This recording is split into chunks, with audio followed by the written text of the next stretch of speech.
Seja bem-vindo à Batista Memorial, que alegria receber aqui você hoje. Para nós é uma honra, um privilégio de todo o meu coração. E espero mesmo que o Senhor fale ao seu coração nessa noite, em nome de Jesus. Você que nos visita, por acaso recebeu o convite para estar visitando a Memorial hoje, que bom que você está aqui. Não tem lugar melhor onde você poderia estar hoje à noite que não fosse nesse lugar. E a pessoa que te convidou para estar aqui hoje à noite, você devia pagar uma janta para ela depois daqui. Porque não tem lugar melhor que você podia vir hoje, de verdade. Pensa um bom amigo, é a pessoa que te chamou para vir aqui hoje. Louvado seja Deus. Aproveita e leva o pastor junto. Graças a Deus. Queridos irmãos, que bom que estamos aqui hoje, que o Senhor fala no nosso coração, mesmo para você que está em casa, nos acompanhando online, acompanhando essa transmissão, que a boa mão do Senhor seja sobre sua vida, onde você estiver, quando você estiver. Ainda dá tempo de partilhar esse vídeo com alguns amigos, parentes, para que eles também possam partilhar a palavra nessa noite, em nome de Jesus. Amém, irmãos? Quero começar a mensagem de hoje fazendo uma pergunta para todos nós. Quantos aqui mentem?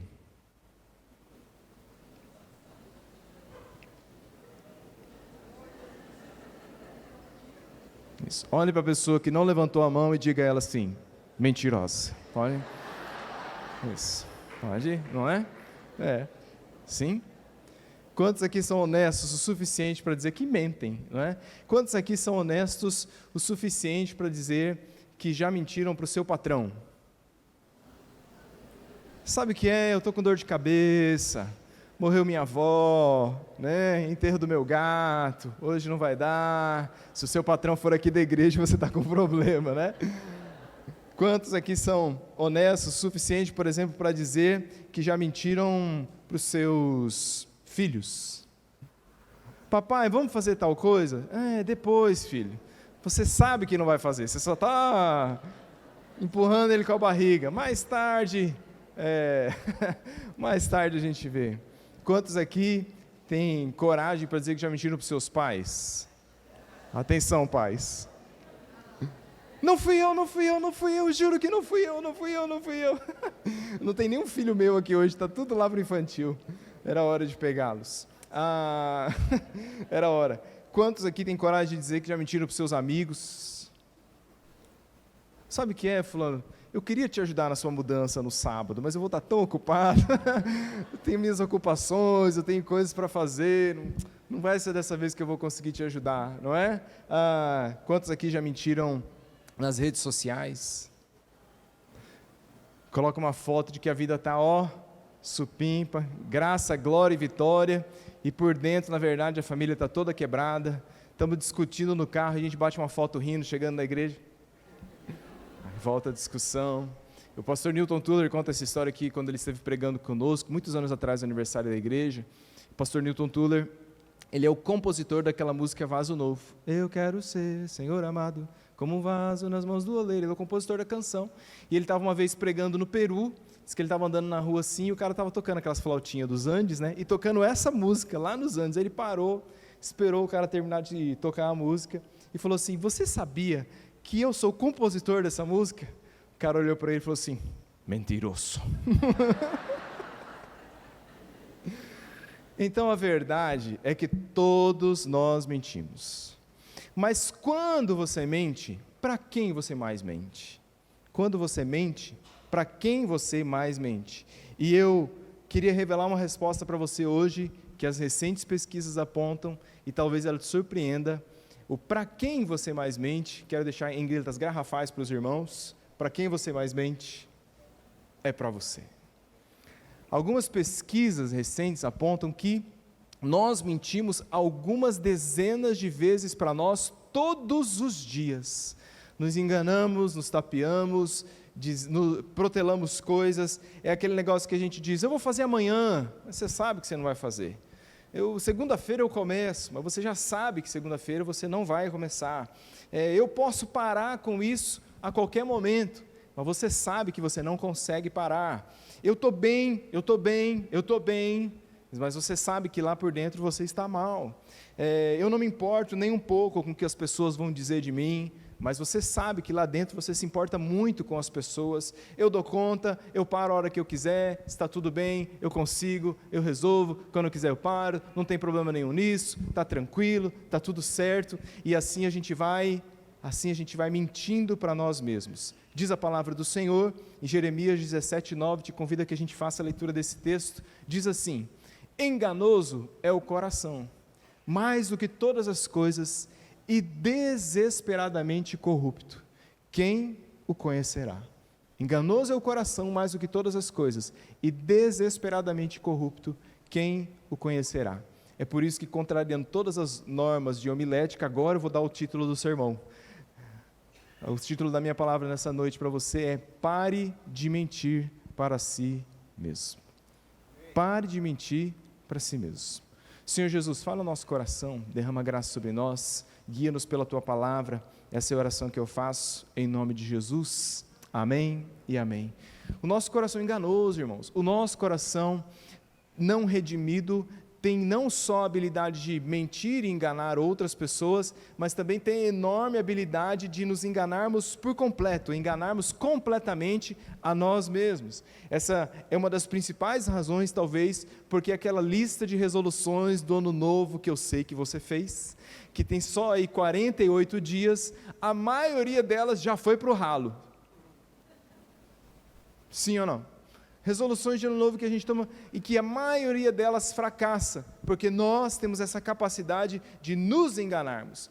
Pode ser que você se aproxime da vida e se aproxime de você mesmo, focando em comportamentos externos, talvez até com boa intenção, olhando para comportamentos que são externos e tentando arrumar a vida de fora para dentro. Eu vou me organizar mais, eu vou acordar mais cedo, eu vou passar a economizar dinheiro, eu vou parar de gastar com coisas que não importam, eu vou tirar mais tempo para estar com o meu cônjuge, eu vou parar de ver coisas que eu não deveria ver, eu vou me alimentar melhor, eu vou economizar, eu vou parar de brigar com meu marido, eu vou parar de torcer para o Corinthians, qualquer uma dessas desgraças da sua vida, alguma delas você diz, eu vou parar com isso, né? Com essa droga que está me cercando, uma hora dessas. Mas às vezes, o que a gente não percebe é que se a gente põe o foco no exterior, a gente nunca vai mudar de fato.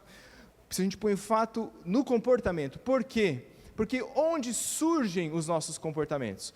Os nossos comportamentos, todos eles surgem no nosso coração. É daqui que procedem as fontes da vida, diz a palavra do Senhor em Provérbios. É por isso que eu coloquei aqui uma frase que eu gostaria que você gravasse, e ela diz assim: se você quer mudar a sua vida, mude seus hábitos. Isso aqui é verdade, tá? Você é a somatória dos seus hábitos. A somatória dos seus hábitos é a sua vida. Se você quer mudar a sua vida, mude seus hábitos. Até aí, ok, frase comportamental, frase bíblica. Mas se você quer mudar os seus hábitos, permita que Deus mude o seu coração. A vida para ser mudada precisa de hábitos transformados. Hábitos para serem transformados precisam de um coração transformado. É por isso que no reino de Deus, tudo você começa por dentro. Tudo no reino de Deus se começa por dentro. É por isso que Jesus vai dizer, por exemplo, que o reino de Deus não tem aparência visível. Já leu isso na sua palavra em Marcos? O reino de Deus não tem aparência visível. Por quê? Porque o reino de Deus se instala dentro do nosso coração. Por isso que a gente gastou 3 meses do ano passado pregando uma série de mensagens aqui nesse lugar que dizia de dentro para fora. Porque tudo no reino de Deus começa dentro. Tudo que você quer começar de fora para dentro não é reino, porque o reino é de dentro para fora. Se eu mudo dentro, eu mudo fora. Se eu foco em mudar por fora, eu provavelmente não vou mudar por dentro. É por isso que Jesus chamava os fariseus de sepulcro caiado, que por fora estava tudo bonitinho, tudo limpinho, mas por dentro o que havia era morte. E o reino é de dentro para fora. Então, como que a gente sabe o que a gente tem que mudar nos nossos corações? E eu queria dizer para você, nós só conseguimos identificar o que nós podemos mudar nos nossos corações se a gente tiver a prática do autoexame. Um autoexame. Se a gente para se examinar e para de fato entender e perceber quem nós somos e quais são as nossas mazelas. Só se você fizer um autoexame que você vai conseguir ter uma percepção verdadeira de quem você é, de quais são as suas dificuldades e daquilo que Deus precisa mudar na sua vida. É como se a sua vida fosse uma estrada. Sua vida é uma estrada é uma estrada de Campo Grande, com bastante buraco. Essa é a sua vida, tá? Então, sua estrada ali com buracos, remendos. E aí você só passa nela à noite. Só à noite. Então você vai caindo naqueles buracos, você sabe que eles estão por ali, mas você não sabe exatamente dizer aonde eles estão, como eles são, o tamanho que eles são. Para você sarar essa estrada, para você arrumar essa estrada, mexer naquilo que de fato tem que ser mexido, você não pode passar a noite ali, você tem que passar de dia, na luz do sol, porque a luz do sol, de longe você já consegue ver, ali está o problema, esse é o diâmetro do problema, esse é o tamanho do problema, essa é a profundidade do problema que eu estou enfrentando. Então passar pela vida sem um autoexame verdadeiro, é como viver passando pela vida só à noite, só no escuro, tem problema, tem dificuldade, mas eu não sei como resolver.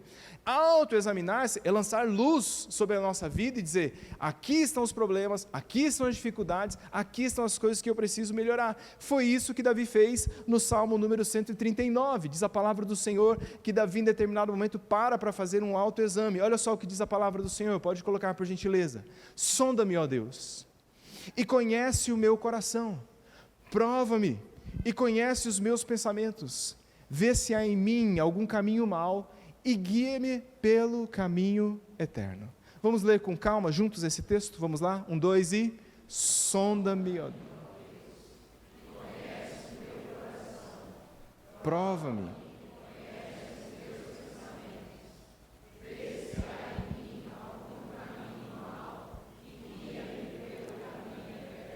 Sonda-me, Deus. Lança luz na estrada da minha vida. Conhece o meu coração.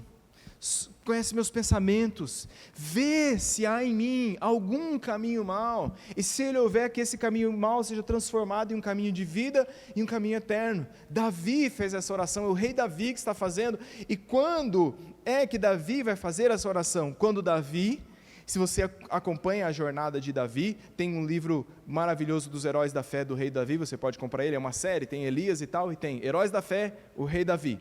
E aí você percebe que conforme Davi vai envelhecendo, conforme o tempo vai passando, ele vai percebendo algo que às vezes a vida vai nos ensinando, que eu gostaria que você percebesse hoje, que é o que, irmãos? Davi foi percebendo que ele era um mestre no auto-engano. Davi era mestre nisso, em auto-enganar-se.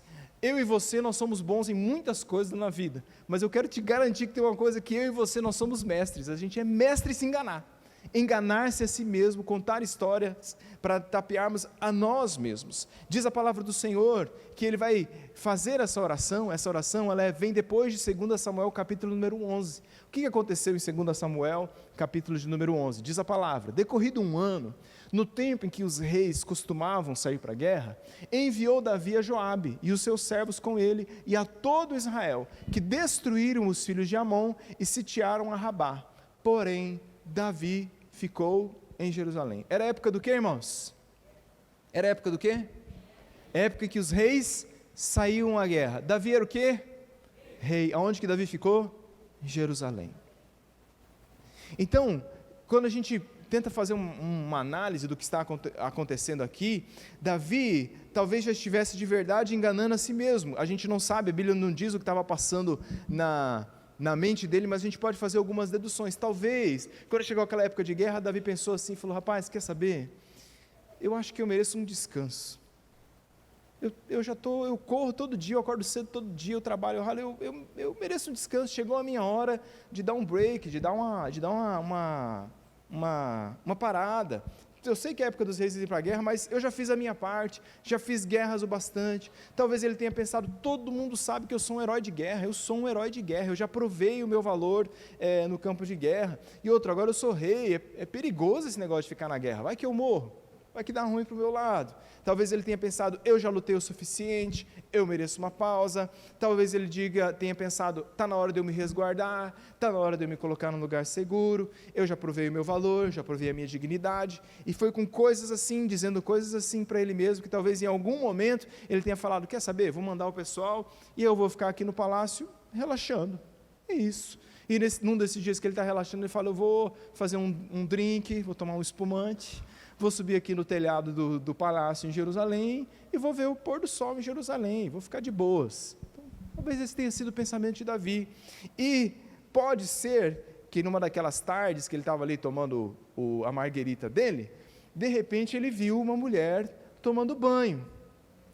E quando ele viu aquela mulher tomando banho, a Bíblia fala que ela se chamava Batseba, né? Então ele está olhando assim, para mim, quando ele viu Batseba, ele falou assim, Batseba, né? Talvez algo do tipo assim, Batseba. E aí, na mente dele, ele ficou aquilo assim, poxa, todo mundo na guerra, só eu estou sozinho aqui nesse palácio, eu mereço um pouco de companhia. Ter uma boa companhia não é mal para ninguém. Aí ele pega, manda um dos seus homens chamar Batseba. Batseba chega ao palácio, ele sabe que ela é mulher de Urias, mas enquanto ela está vindo no caminho, ele está aqui pensando, gente, só um pouco de conversa, não é nada demais, são dois adultos conversando. E aí nós só vamos conversar sobre como é a vida de Batseba, como que é tomar banho na laje, como que é a vida de um rei, quais são as nossas dificuldades, é só um pouco de conversa adulta e madura. A gente senta, come, e conversa vai, e conversa vem, e de repente uma mão esbarra na outra, uma mão passa no ombro do outro, e o fato é que ele acaba tendo relações com essa mulher. E daquela relação, se você conhece a história, Batseba vai engravidar. E agora Davi também está aqui, processando tudo, racionalizando tudo, dizendo, e agora eu estou enrolado, porque eu preciso proteger o meu nome, eu preciso proteger o reino desse escândalo, preciso dar um jeito, eu preciso bolar algo que encubra isso que eu fiz. Ele manda chamar Urias, que está no campo de batalha, chama Urias, fala, Urias, você é meu brother, você é meu chegado, você sabe que eu te considero demais, passa uns 2 dias aqui, fica com a sua esposa, dá uma relaxada, depois você volta. Qual era o plano, irmãos? O plano era, ele vai ter com a esposa, vai achar que o filho é dele, mesmo sendo a minha cara, e daí ele volta para o campo de batalha. Urias era um homem fiel, Urias sabia que era época de guerra, ele diz assim, como que eu vou me deitar com a minha esposa se os meus companheiros estão lá no campo de batalha? O homem dorme na porta de casa e não entra. Plano fracassado. Davi precisa dar mais um passo na racionalização do pecado, e ele precisa dizer assim, bom, então eu vou fazer uma carta, porque eu não posso permitir que isso venha à tona, então eu vou fazer aqui uma carta, vou pedir para o pessoal colocar Urias na primeira fila da linha de batalha, porque ali com certeza ele vai morrer. Faz a carta, entrega na mão do Urias, a carta queria matá-lo, para que ele entregue na mão do general, o general vê aquilo, coloca Urias na frente de batalha, e Urias é morto. Quando eu penso sobre isso, talvez o plano de Davi, no plano inteiro, Davi foi se auto-enganando. Davi foi racionalizando todo aquele pecado que ele estava cometendo, o tempo inteiro pensando que aquilo, cara, isso aqui não é grande coisa, isso aqui foi só uma noite, foi só um caso, se eu fizer só isso aqui, se eu fizer aquilo outro, eu vou dar um jeito, eu consigo encobrir, eu consigo fazer. E o que exatamente Davi fez, irmãos? Davi abusou de poder, Davi impôs-se sobre uma mulher que era inocente, Davi cometeu adultério, Davi planejou não assumir um filho de sangue, porque esse era o plano, e Davi, em última instância, em essência, cometeu assassinato. Só isso. Tudo porque ele não reconheceu o próprio pecado. E por que ele não reconheceu o próprio pecado? Porque a Bíblia diz, em Jeremias, e nós lemos, enganoso é o coração do homem, e desesperadamente corrupto. Enganoso é o nosso coração e desesperadamente corrupto. E Davi, como eu e você, era um mestre do auto-engano. Era um mestre em contar histórias para si mesmo e se enganar sobre algo que na verdade era muito maior do que era. A psicologia chama isso tem uma linha da psicologia que chama isso de viés cognitivo. É como se a pessoa tivesse uma falha no pensamento lógico, entendeu? Então a pessoa tem uma falha que não permite ela racionalizar de verdade ou de fato o que está acontecendo. Ela começa a ter uma distorção do que são os fatos e do que seja de fato racionalizar as coisas que estão acontecendo. Isso é para a psicologia. A Bíblia chama isso de lisonjear-se a si mesmo, a Bíblia chama isso de enganar-se, ou a Bíblia chama isso de ter um coração iludido. Olha o que a Bíblia diz no Salmo 36, diz a palavra do Senhor.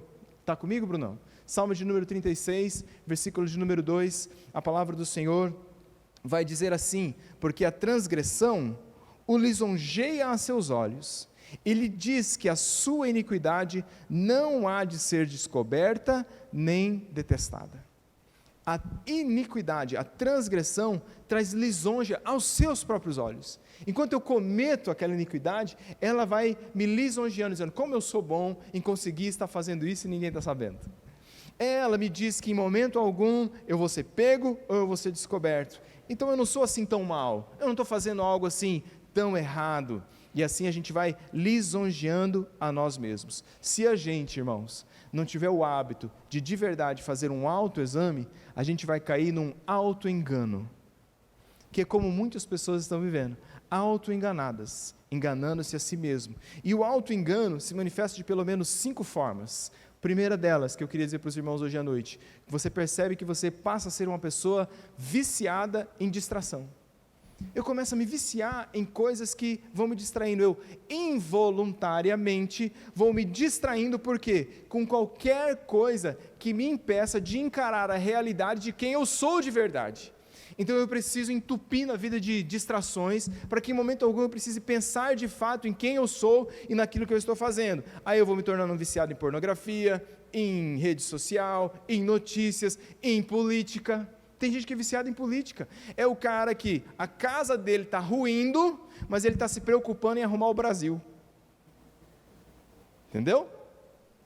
Então ele prefere se viciar nisso para que ele não encare a realidade dos fatos do que ele está vivendo, e aí ele vai tendo esse vício em distração, viciado em falar mal dos outros, vício em álcool, vício em droga, tudo, qualquer coisa que evite com que eu olhe para mim e enxergue a verdade de quem eu realmente sou. O autoengano se manifesta por uma alegria maníaca. O que é isso? É uma pessoa que ela não está feliz, mas ela faz questão de o tempo inteiro mostrar que está feliz. É aquela pessoa que é feliz o tempo inteiro. Desconfie de uma pessoa feliz o tempo inteiro. Ninguém é feliz o tempo inteiro, irmãos. Verdade. Então aquela pessoa, sei, ela tem um síndrome de backyardigans, assim, eu não sei, está tudo bem o tempo inteiro, sabe, assim, está tudo certo e tal. A alegria do Senhor é diferente de estar radiante o tempo inteiro, tá, irmãos? Aliás, tem espaço para tristeza no Evangelho também, a gente vive essas coisas na vida. Então é aquela pessoa que ela tem uma alegria descabida. Não estou dizendo que você não pode ser feliz, eu sou feliz, você é feliz, tá bom? Mas a pessoa, sabe aquela pessoa que ela chega a ser chata, porque ela conta piadinha o tempo inteiro? É o tempo inteiro com piadinha, não dá para ter 2 linhas de conversa com a pessoa. Fala, vamos falar sério agora? Vamos, e o seu São Paulo? E pai, pelo amor de Deus! Ou seja, muito provavelmente é um tipo de pessoa que não quer ter conversas mais profundas, porque se ela tiver que ter uma conversa mais profunda, ela vai ter que se autoexaminar, e ela se veste dessa capa de alegria maníaca para fugir do confronto de quem ela é de verdade. Uma maneira como o autoengano também aparece, em terceiro lugar, é o julgamento.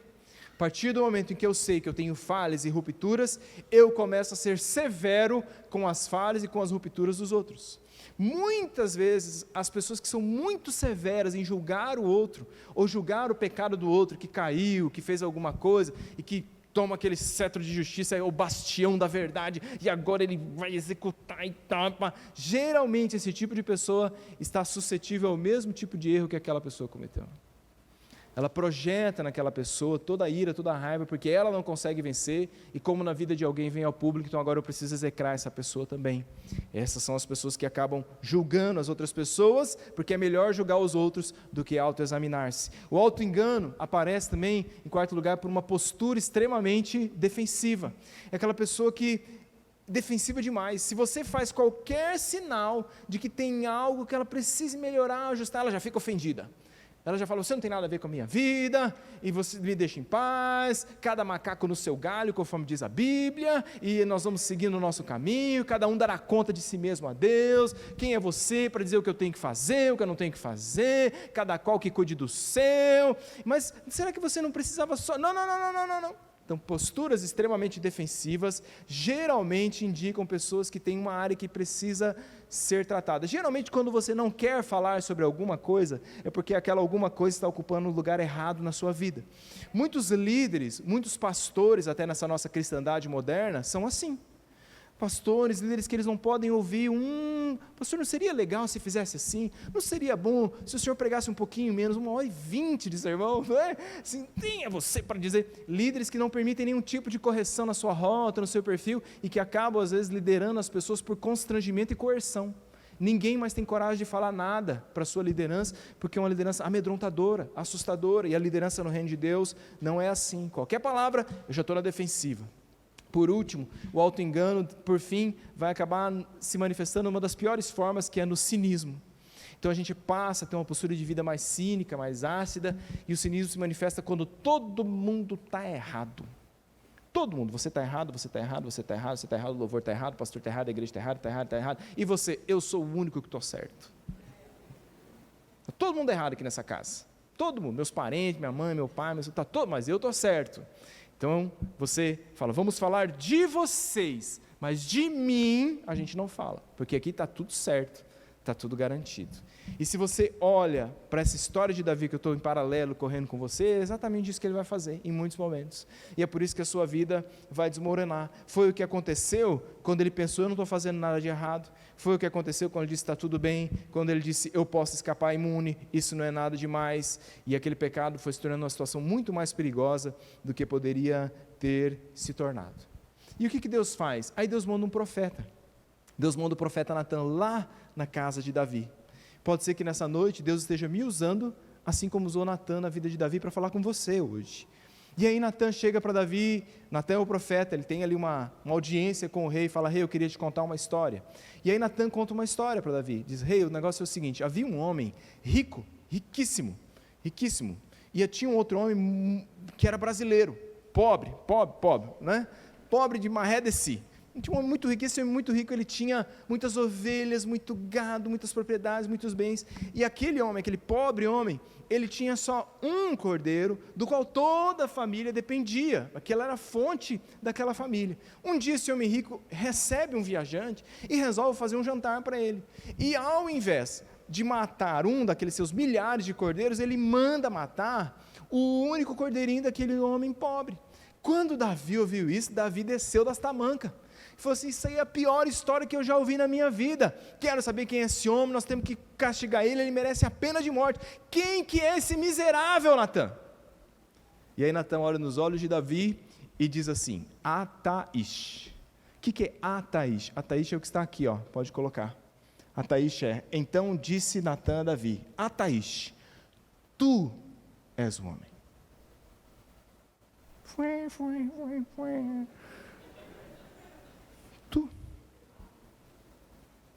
o homem. Aliás, tu és o homem. Percebe que Davi já estava julgando o cara? Percebe? Já estava julgando. Esse homem que você estava julgando é você, Davi. É você que tem racionalizado o que não tem explicação racional. É você que está na defensiva. É você que está assim, que os outros estão errados, mas o que eu fiz não está errado. Tu és esse homem. Foi você é a pessoa dessa história. Você que tem sido cínico, você que tem ficado na defensiva, você que tem insistido em fazer exatamente a mesma coisa. O hábito do autoexame, irmãos, isso é uma coisa muito difícil de fazer, tá? Não é simples não. Abrir o coração para o Senhor e dizer, sonda-me, ó Deus. Sonda-me. Conheces o meu coração. Sonda é igual quando coloca você naquela máquina, é a ressonância que é aquela a gente entra no tubo, doutor? É aquela ressonância? Você entra ali e ela vai assim, ó, te fatiando. Não é isso que a máquina faz? Quem tem claustrofobia, aquilo ali, né? Jesus volta, pelo amor de Deus e tal. Mas a máquina vai fatiando você, ó. Ela vai fatia por fatia, olhando você inteirinho. Sonda-me é mais ou menos isso. Não é assim, dá uma olhada aí, Deus. Sonda-me é Deus.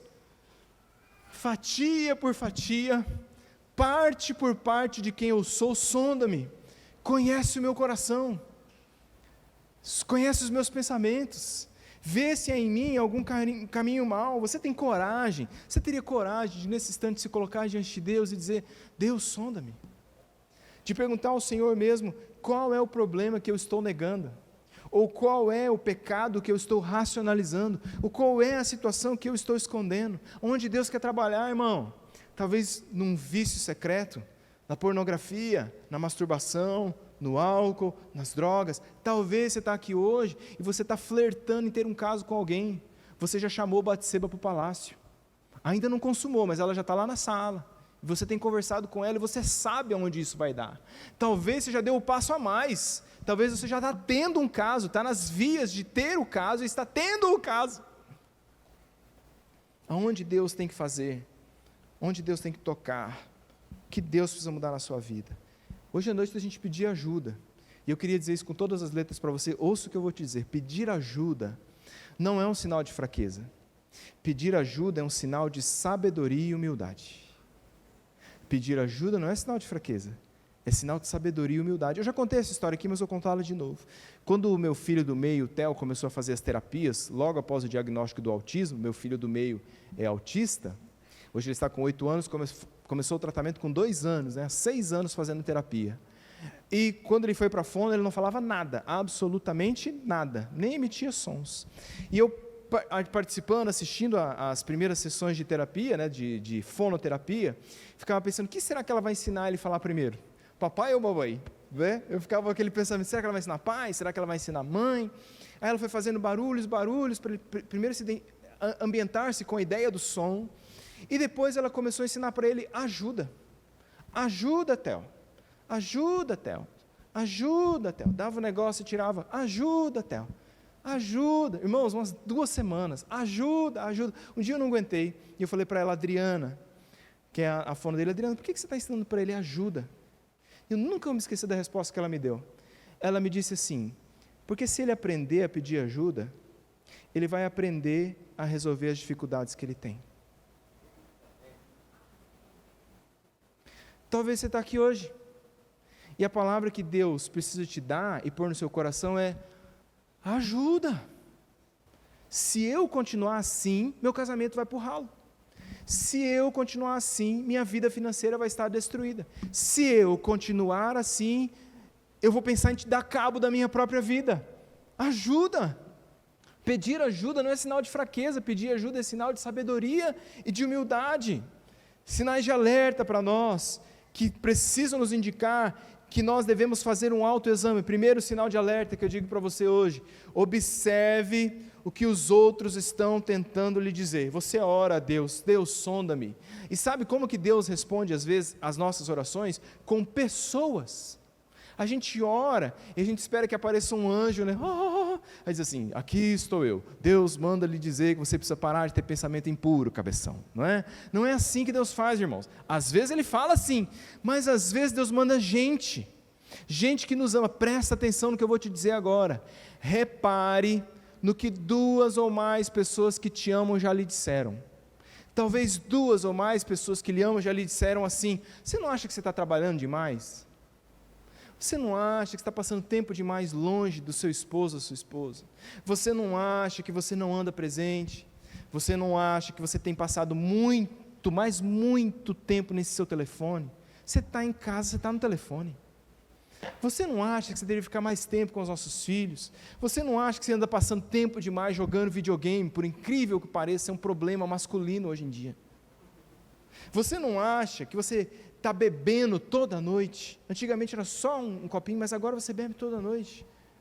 Você não acha que você não anda se vestindo de uma maneira modesta, de uma maneira cristã, que uma mulher de Deus deveria se vestir? Você não acha que você tem dificuldade, que você não diz não para ninguém porque você quer agradar todo mundo o tempo inteiro? Se 2 ou mais pessoas que te amam já lhe disseram a mesma coisa, é porque você provavelmente precisa mudar nessa área.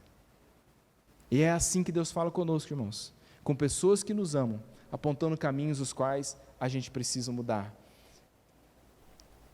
Indicadores de que a gente precisa fazer um autoexame. Segundo, observe aquilo que você racionaliza, aquilo que você sabe que não deveria tentar explicar, mas que você fica tentando explicar o tempo inteiro. Todo momento você diz para as pessoas, isso aí não é grande coisa não, eu posso lidar com isso.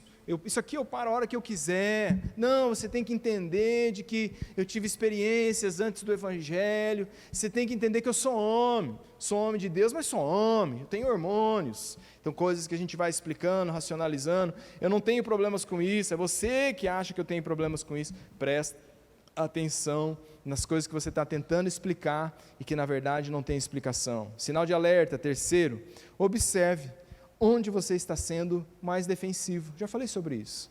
Onde que se alguém tocar você, desce do parquinho. Fala assim, não, isso aqui a gente não fala, isso aqui não é da sua conta, ninguém tem nada a ver com a minha vida. Quanto mais você se defende e tenta se convencer de que não tem um problema, mais provavelmente você tem aquele problema. Quanto mais defesa inexplicável, é porque o problema está ali. Então, hoje à noite, irmãos, o que eu estou fazendo com você, eu já estou indo para o fim, eu estou colocando você diante de uma encruzilhada, com todo o amor do mundo. mas eu estou colocando você diante de uma encruzilhada. Qual é a encruzilhada que eu estou te colocando? A encruzilhada que eu estou te colocando é, você pode sair daqui hoje e não dar ouvidos a nada do que foi dito e seguir o seu caminho. Você é livre para isso. Você pode dizer, beleza, legal, mas não vou mexer com isso. E você pode seguir na defensiva, racionalizando as coisas, tentando explicar o que não é explicável, e fatalmente você vai acabar dando num caminho de destruição e morte. Sabe por quê? Rapidinho, um dia eu prego sobre isso aqui, prometo. Muitas coisas as quais a gente não consegue se desfazer na vida, é porque a gente idolatra aquilo. São ídolos nossos, entendeu? Então o cara tem que parar de gastar menos, mas é que o dinheiro é um ídolo dele, entendeu? Jesus fala sobre isso, o dinheiro é um ídolo. Então, o ídolo manda na gente, não é a gente que manda no ídolo, você faz a vontade do seu ídolo. É por isso que Timothy Keller vai dizer que você fica parecido com aquilo que você idolatra. Você é parecido com o que você idolatra. Então, o cara não consegue não gastar menos, não é só porque ele não quer, é porque quem manda na vida dele é o dinheiro. E quando o dinheiro manda na sua vida, você é um gastão. Quando o dinheiro manda na sua vida, você não consegue dizimar e ofertar, porque dizimar e ofertar é dizer para o dinheiro, não é você que manda em mim, sou eu que mando em você. Entendeu? Então a gente não consegue. Só que qual é o problema? Se você lê a Bíblia com calma, sempre que há idolatria, há morte. Sempre. Não tem outra solução, não tem outro caminho. A adoração ao Senhor é vida. A idolatria, qualquer coisa que não seja o Senhor, é morte. A gente de fé protestante tem a ideia de achar que ídolo é só imagem de escultura. Imagem de escultura é uma forma de idolatria. Mas Calvino vai dizer que o coração do homem é uma fábrica de ídolos. Um dia eu prego sobre isso para você. Então hoje a gente precisa olhar e dizer, eu posso escolher não ouvir nada disso, seguir esse caminho que fatalmente vai me levar à destruição e à morte, ou você pode engolir o seu orgulho, você pode engolir a sua prepotência, a sua arrogância e dizer assim, eu preciso mudar. Eu preciso mudar. Qual é o apelo da palavra do Senhor para nós hoje à noite? Sabe qual é o apelo? O apelo é hora de mudar. Posso ouvir um amém da igreja do Senhor?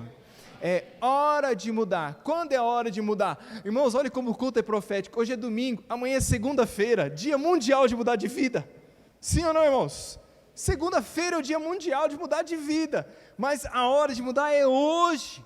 Hoje, não deixe para amanhã o que você pode fazer hoje. Se ouvires a voz do Senhor hoje, não endureçais o vosso coração, diz a Bíblia. Louco, essa noite pedirão a tua alma.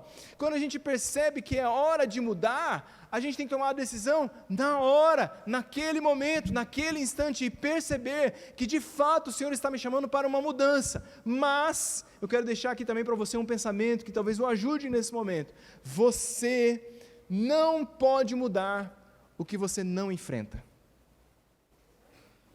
Você não pode mudar o que você não enfrenta. A gente só muda na vida, irmãos, se a gente enfrenta o que tem que ser mudado. Nada muda se a gente ignora as coisas. Nada muda. Uma ferida não encarada, com o tempo ela se torna a raiz de amargura. Ela só vai piorando, comportamentos ruins, ignorados e deixados ao tempo, que é o Senhor da razão, com o tempo só vão piorando, porque o tempo não cura as coisas, o que cura as coisas é uma confrontação honesta e sincera, em um autoexame, e dizer, chegou a hora de mudar, e eu preciso parar, eu preciso me interpor na minha estrada da vida, retomar as rédeas da minha história e dizer, eu não sirvo a isso, eu preciso servir a Deus com a minha vida e com a minha história, amém, irmãos? O apelo da palavra do Senhor para nós é que é hora de mudar. Talvez você esteja com medo, porque as pessoas têm medo de Deus. Sabia que tem gente que tem medo de Deus? Sabe por que você tem medo de Deus? Vou lhe dizer também, esse é o primeiro sentimento que o pecado coloca no nosso coração. Veio o Senhor, conversava com Adão todo santo dia, já leu isso na sua Bíblia? Na viração do dia o Senhor via, conversava, sem pecado, relacionamento puro, conversa, estando com o Senhor, deleitando-se na presença do Senhor. Entra o pecado no mundo, no fim daquele dia o Senhor vem para falar com Adão, chama Adão, cadê Adão? Sumiu. Adão, cadê tu, cadê tu, cadê tu? Escondido atrás do arbusto, ele assim, ó. Por que que foi, Adão? Ele disse, ouvi a tua voz e tive medo. Quando o pecado vai se tornando grande no coração da gente, a gente tem medo de Deus. E eu quero te dizer, não tenha medo de Deus, porque Deus é um Pai amoroso que te chama para perto de si, dizendo, você é meu filho e eu vou mudar a tua história. Não tenha medo de Deus, tenha medo das consequências de um pecado não tratado. Não tenha medo de Deus, tenha medo das consequências de um pecado não tratado e quanto isso pode lhe custar. Quantos meninos do louvor vêm, sabia que a gente tem aqui na igreja ferramentas de autoexame? Irmãos, a Memorial é uma bênção. Você pode dar um glória a Deus pela vida dessa igreja? Vamos dar um aplauso ao Senhor pela vida da Memorial? A Memorial, nós temos aqui na igreja ferramentas de autoexame para você. Para onde que eu vou, pastor? O que eu faço? Por exemplo, passa para mim, Brunão. Temos ferramentas de autoexame, temos curso da família. Começa dia 11 de março. O Cláudio e a Nádia estão aí? Não vi, mas se eles não estão, o aplicativo está entre nós. Abra o seu aplicativo, está lá, começa de 11 de março, curso de mulher única, mulher que prospera, homem ao máximo, irmãos, homens fortes em tempos difíceis, casados para sempre, finanças, CRAU, eu preciso mudar, eu preciso confrontar alguma dessas áreas da minha vida, está aqui, uma bendita de uma ferramenta de autoexame para você mudar de vida. Mudar a sua história. Quero me tornar um homem melhor, está aqui. Quero me tornar uma mulher melhor, está aqui. Preciso lutar pelo meu casamento, está aqui. Preciso melhorar e honrar a Deus com as minhas finanças, está aqui. Ferramentas de autoexame que estão à nossa disposição. É hora de encarar, de mudar. Temos mais ferramentas, pode passar, Brunão, por gentileza. Celebrando a restauração. Pastor Márcio não está aqui hoje. Aliás, eu tive que chamar o pastor Israel para estar aqui hoje. Tirei lá da IBT, porque os pastores estão tudo no casamento hoje. Eu falei, gente, só vai vir eu domingo na igreja? Os pastores estão tudo, louvado seja Deus, né? Está tudo certo. Não fui chamado, brincadeira. Muito bem. Gente, não fala isso para a noiva, ela vai ficar chateada. Peraí, volta, Bruno, volta.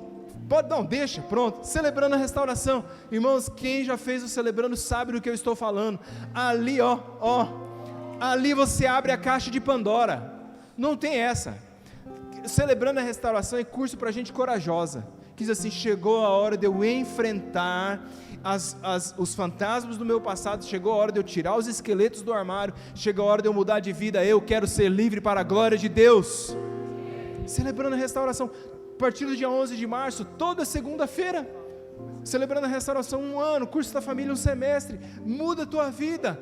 Quer ver a ferramenta de autoexame mais poderosa que nós temos na igreja? O Bruno vai colocar, você dá um glória a Deus, pode colocar, Bruno, pequeno grupo multiplicador, é sério, sabe por quê, irmãos? Aqui você está sentado, tirando o pessoal que está aqui na primeira fila, você só vê nuca, sim ou não? Olha aí para frente, é a igreja da nuca, não é? Só vê nuca, é impessoal, estamos aqui, amor à comunidade, mas o pequeno grupo não é assim, pequeno grupo é, um olhando no olho do outro, é um prestando conta da vida para o outro, não veio por quê?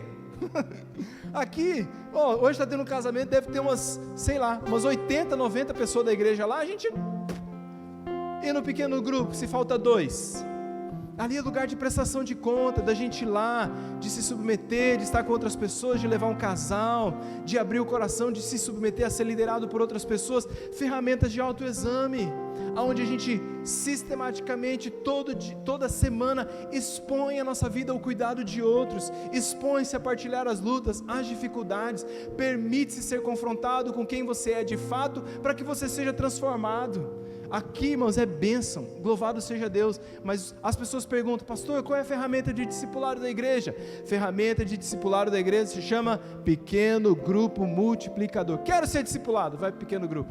Quero ser amado e cuidado, vai para o pequeno grupo. Quero levar visitante, vai para o pequeno grupo. É poderosíssimo. Você está perdendo tempo se você não participa de um pequeno grupo. Deus quer mudar a tua história. O que eu faço, pastor? Qual é o primeiro passo que eu dou? O primeiro passo que você dá é confessar. Confessar. Confessar é admitir, é dizer, é verdade, eu estou errado. É admitir, eu preciso de ajuda. Não pode ser ajudado quem não quer ajuda, sabia disso? Quem lida com dependente químico sabe disso. Não pode ser ajudado quem não quer ajuda. a gente tem que confessar e dizer: eu preciso de ajuda. A confissão faz duas coisas na sua vida, e eu estou encerrando. A confissão perdoa e a confissão cura. Só que a confissão bíblica, ela é horizontal e ela é vertical. Acompanha comigo, coloca o texto por gentileza, filho. O texto por gentileza. 1 João 9. Se confessarmos os nossos pecados, Ele é fiel e justo para nos perdoar os pecados e nos purificar de toda injustiça. Quando você confessa a Deus os seus pecados, você alcança perdão, porque só Deus perdoa pecados, irmãos. Só Deus tem o poder de perdoar os pecados. Então quando você se abre para Deus e diz: Senhor, está aqui, eu confesso, eu preciso mudar. Se você confessar para Deus, eu te digo hoje, agora, daqui a pouco, Ele vai te perdoar. Hoje não é um culto de culpa, é um culto de perdão, de graça, de restauração. Mas a Bíblia diz, e tudo na Bíblia é horizontal e vertical, que nós também temos que buscar uma confissão horizontal, não para alcançar perdão, porque a gente só é perdoado por Deus, mas para alcançar o que diz Tiago: confessem, pois, os vossos pecados uns aos outros, e orai uns pelos outros, para serdes curados. Pastor, eu quero ser perdoado. Confesse a Deus. Pastor, eu quero ser curado. Eu quero entrar num caminho para nunca mais voltar. Esse caminho você só vai viver na comunidade, no corpo de Cristo, prestando conta, falando de quem você é. O que Jesus tem para mim, pastor?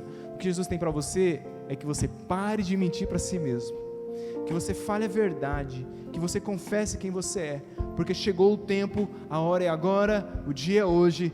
Deus quer te perdoar e a comunidade do Senhor está pronta para te curar em nome do Senhor Jesus Cristo. Quantos creem nisso? Dê um aplauso ao nome do Senhor. Fique em pé no seu lugar.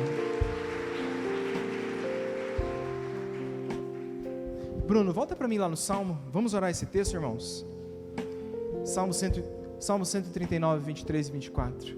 Você pode pôr as mãos sobre o seu coração? Todos nós. Vamos orar esse texto? Vamos orar junto comigo? Sonda-me, ó Deus, e conhece o meu coração. Prova-me e conhece os meus pensamentos. Vê se há em mim algum caminho mau e guia-me pelo caminho. Querido Deus, essa é a nossa oração hoje. Sonda-nos, conhece o nosso coração. Vê se há em nós caminhos tortuosos que não devem estar aqui, porque o caminho do justo não é um caminho torto, é um caminho reto. A palavra do Senhor diz que a vereda do justo é como o dia, como a aurora que vai se tornando perfeita até chegar à luz plena. Essa é a nossa vida. E eu te peço hoje, em nome de Jesus, visita meus irmãos que aqui estão, e que nós possamos hoje reconhecer, parar de mentir para nós mesmos, e reconhecermos que precisamos de ajuda, que precisamos confessar as áreas de mazela da nossa história, de que por vezes temos se tapeado a nós mesmos, mentidos para nós mesmos, nos enganando a nós mesmos, e no engano não há prosperidade. Mas eu quero te pedir em nome de Jesus, tu que és o Cristo da verdade, coloca-se no nosso caminho e na nossa história hoje, e ministra a verdade aos nossos corações, para que no conhecimento da verdade, como diz a tua palavra, conhecereis a verdade, e a verdade vos libertará. Verdade, irmãos, o cristianismo não é um conceito, verdade é uma pessoa. É por isso que a Bíblia diz: se pois o Filho do Homem vos libertar, verdadeiramente sereis livres. A verdade é Jesus. Sonda-me, ó Deus. Eu posso parafrasear a oração de Davi, porque Cristo já veio, eu sei que Ele é o Filho de Deus. Eu posso dizer: sonda-me, ó Deus, vê se eu sou igual a Jesus, vê se eu trato minha esposa como Jesus o faria, vê se eu trato os meus pais como Jesus o faria, vê se eu lido com o dinheiro como Jesus o faria, vê se eu falo com as pessoas como Jesus o faria, vê se eu acesso tecnologia e internet como Jesus o faria. Sonda-me, ó Deus, sonda-me, transforma-nos, guia-nos a um caminho novo. Por favor, Senhor, que pessoas hoje tenham coragem de se levantar e enfrentar o que precisa ser enfrentado. Nós dispomos as ferramentas, elas estão aí. Que muitos afluam para os cursos da família, que muitos afluam para o Celebrando a Restauração, que muitos afluam para o pequeno grupo, Senhor, e encarem esse grande processo de transformação e de sermos tudo quanto Deus nos chamou a ser. Ouça agora o que eu vou te dizer, irmãos, de olhos fechados, ouça cada palavra que eu vou te dizer. Mesmo Davi, tendo feito o que fez, a Bíblia vai chamá-lo posteriormente de o homem segundo o coração de Deus. Assim eu ministro a você hoje te dizendo, não importa quão profundo seja o buraco da sua vida, a graça de Deus pode te alcançar e te restaurar. Não importa, Deus pode sim escrever uma história nova e abençoada na sua vida. Senhor, sonda-nos, muda-nos, transforma homens e mulheres. Hoje é o dia, essa é a hora. Nós cremos assim, em nome de Jesus, e para a glória do Senhor oramos, gratos a Ti. Dê um glória a Deus, dê um aplauso ao nome do Senhor.